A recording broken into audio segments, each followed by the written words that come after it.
mën nañ def ay micro entreprise ay PME PMI yoo xamante ne ëllëg si biir Sénégal su industrialisé dañuy xam ne ah ñun de fii lañu jógee fii lañu bëgg jëm mais aussi am boo xam am taxawaay boo xamante ne dañu bëgg dëggal suñu bopp ci suñu souveraineté culturelle parce que dafa am loo xamante ne lu am solo la dëkk aada dafa am solo ci dëkk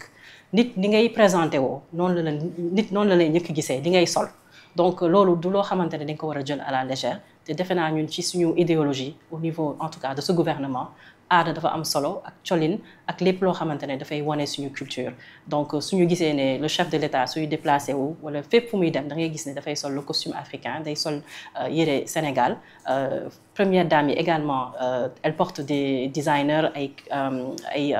mu tudd sax ay stylistes la ñuy sol sénégalais donc loolu dafay wane ne état bi dafa taxaw pour vraiment dëggal loolu wane suñu bopp ñu bañ a am benn complexe et ça c'est très important pour notre jeunesse mais aussi pour nous notre positionnement fii ci Sénégal ak ci àddina bi parce que Sénégal dafa nekk dëkk boo xamante ne dañu yàgg xoolee dëkku culture dafa am ay borom baax yoo xamante ne dañ fi juddu yu bëri yoo xam ne dañu liggéey lu bëri ci Sénégal te waruñu tam toog ne ah ñun de ñun ñooy dëkk lii il faut que ñu gën a dëggal suñu bopp te loolu lan moo koy indi mooy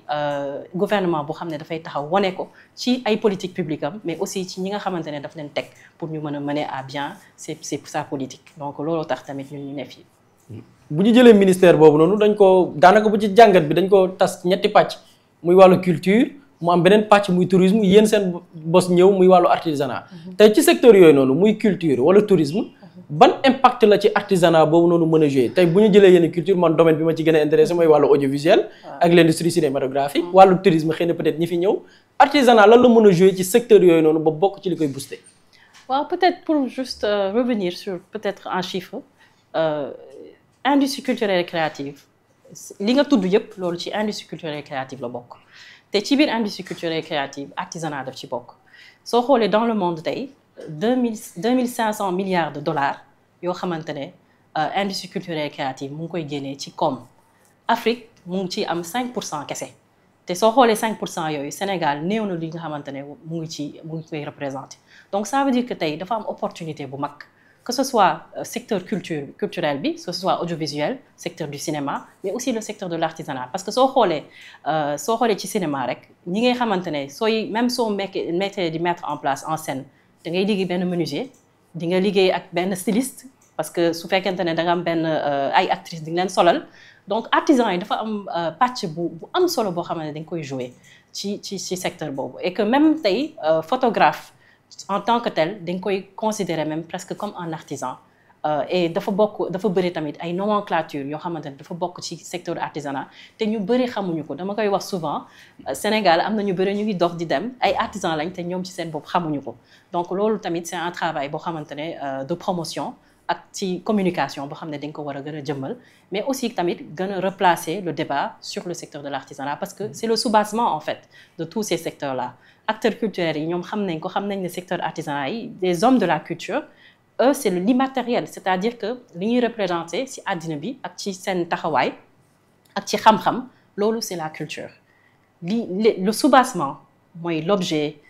mooy defar bi mooy ne ci chaque jour ak li nga xamante ne nit moo koy transformer ak loxoom ça c'est l'artisan et donc dafa am lu am solo loo xamante ne artisanat am na wàllam ci liggéey boobu nga xamante ne ñu ngi koy def léegi ci ministère bi donc soo xoolee dañu jël culture toppale ci artisanat toppale ci tourisme bi. yaa ngi wax ni artisanat bi daanaka mooy base bi mbir la boo xam ne bu yaatoo yaatu la bëri na loo xam te dafay fekkante ci biir wante bëri nañu ko umpale yi tamit li nga xam te moo nekk ci biir ndax mission yi nga xam te jox nañ ko APDA am na ci loo xam te ni nag nekk na daal mënees na ni ay priorité la pour ñu fësal ko waaye tamit ñu liggéey ci pour mu gën a yaatu. waaw ci suñu mission yi yaatu na parce que wax naa ko sànq agence la boo xamante ne dañ ko sanc pour mu accompagner le secteur de l'artisanat dans toute sa globalité donc mbirum formation professionnelle mbirum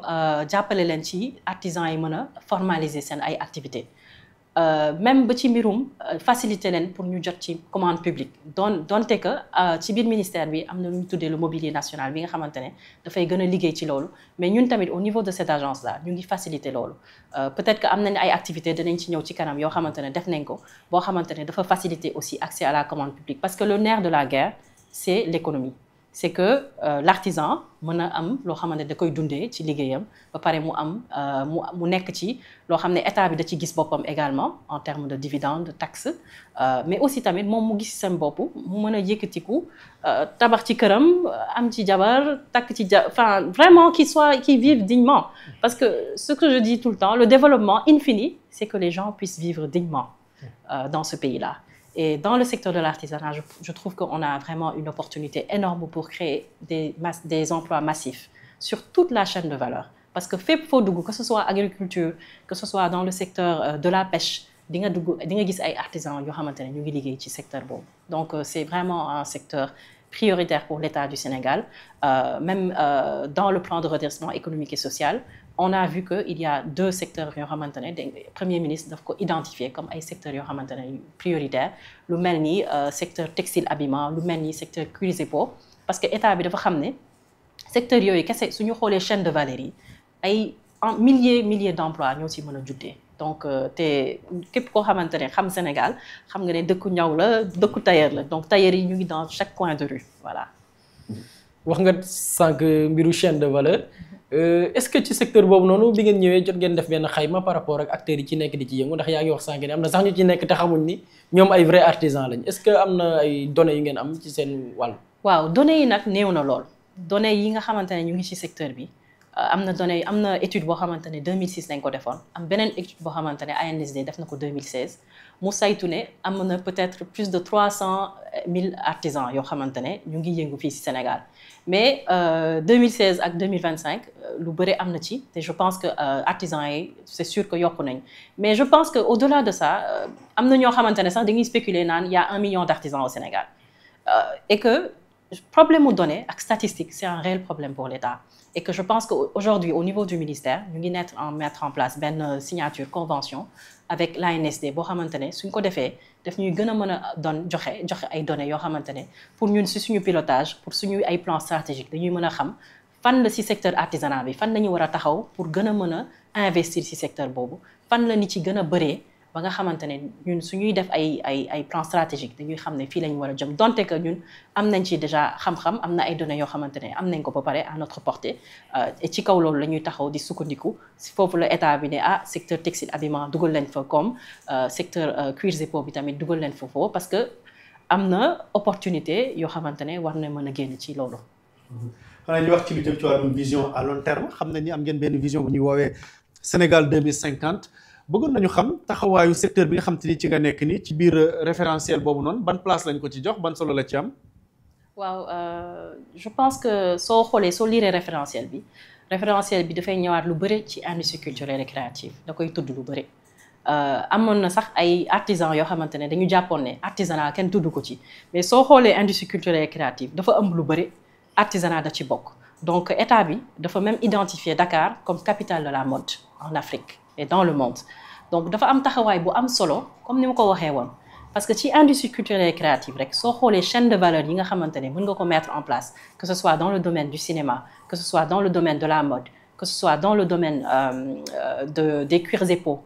les marques les PME Sénégal suñu économie réelle ce sont ces petites moyennes entreprises là aujourd'hui yoo xamante ne chaque jour ñu ngi liggéey ci industrie culturelle et créative yi ñu ngi liggéey ci secteur artisanat bi donc dans ce nouveau référentiel là il y a une place prépondérante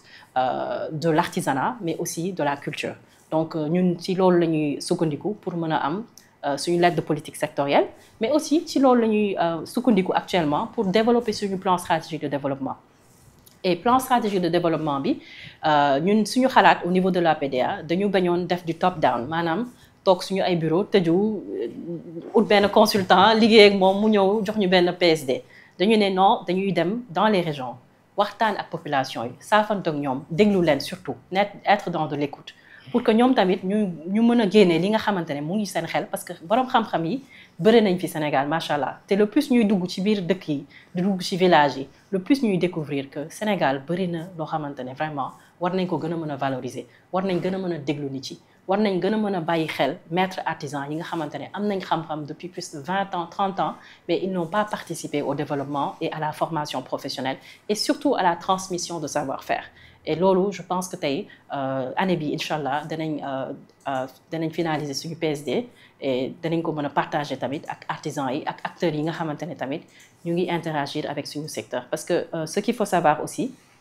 c'est que ñun on a signé une série de conventions avec différentes agences donc 3FPT ADPME et cetera te léeg-léeg sénégalais suñuy gis signature de convention yi dañuy naan ñii lu ñuy signé nii signature yi bëri na. Mais signature yi dafay tax ba nga xamante ne dañuy am plus d'efficacité ak d'efficience maanaam tey au niveau de l'APDA 3FPT dafay former artisans yu bëri tey suñu booloo suñu ay stratégie ànd pour ñu gën a mën a identifier artisans yi ci APDA 3FPT mën leen financer dafay tax ba nga xamante ne dafay am cohérence d'action te loolu je pense que loolu lu am solo la ci état pour que nit yi bañ a dem en rang dispersé mais aussi structures yi bañ a dem en rang dispersé te nit yi tamit xam ne ñun fii la ñu war a dem fii mooy suñu kuréel boo xamante ne fa la ñu war a njëkkee balaa ñuy dem sax ci 3FPT wala ñuy dem ci ADPME donc liggéey boobu la ñu xamante ne c'est un travail aussi de structuration boo xam ne ñu ngi koy liggéey bu baax a baax te ci la ñuy taxaw et je pense que c'est important même aujourd'hui si mise en œuvre suñu projet activité yépp da ngay gis ne suñu partenaires yi dañuy ànd ak ñun ci loolu dañuy nekk même dans la mise en œuvre nekk sur le terrain ak ñun ci suñu ay activités donc loolu moo tax convention yooyu tamit am solo signé nañ aussi avec l'aéroport international Blaise Diagne peut-être danañ ñëwaat ci convention boobu aussi. ci côté boobu dafa am benn mbir bu ñu nemmeeku ci secteur yu bari daanaka moo dal secteur wàllu ñi yëngu ci wàllu artisanat muy ñu ci bari booy xool formalisé wuñu te qui parle d'économie parle des secteurs yi nga xam ne xëy na peut-être ñu état ñoom lay reconnaître ñoom lay mën a jëflanteel te xëy na artisan bi seetaan moom naka lañ ko mën a convaincre ba mu xam ni mën a formalisé wu dana tax mu am benn impact sur le plan économique ak njariñ bi ko état war a amal. waaw loolu question bu am solo la question la boo xamante ne état bi mu ngi ci xalaat bu baax a baax mais ñun tamit ñu ngi ci ay actions yoo xamante ne mettre nañ ko en place parce que je pense que pour nga woo nit pour mu formaliser wu il faut que nga jox ko ay mesures incitatives mooy lan mooy da nga ko naan soo formaliser wu yow de di nga am formation yoo xamante ne di nga ko mën a jot di nga am accès à la commande publique lii ak la mooy tax